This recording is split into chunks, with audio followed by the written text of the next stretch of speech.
Listen, it's been 5 years. 5 years. Kendrick Lamar, oh Lamar, since he's been gone. 5 years. Who takes 5 years? A high caliber artist like Kendrick Lamar taking 5 years off.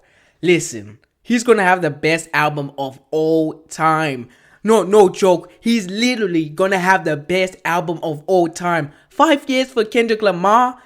He's been in the dungeon for 5 years. In the studio dungeon. 5 years in the dungeon. Just cooking up in the dungeon. In the dungeon for 5 years. He's just been cooking up. An artist like Kendrick Lamar for 5 years working on an album?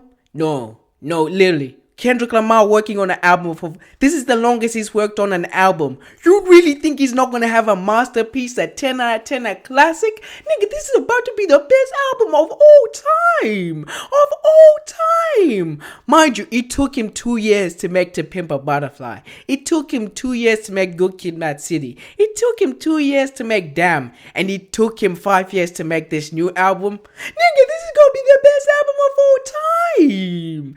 Because he made To Pimp a Butterfly in 2 years, and that was a masterpiece, a classic, one of the best albums of all time. And he even took longer on this one. It's been 5 years. It's been 5 years. Listen, if you think about it clearly, this nigga's about to make the best album of all time. This nigga's literally about to make the best album of all time. Lamar's about to make the best album of all time. Lamar's about to make the best album of all time. Listen, this is about to be... I don't care. Listen, no artist, whoever... Listen, your great grandchildren will remember this album as the best album of all time.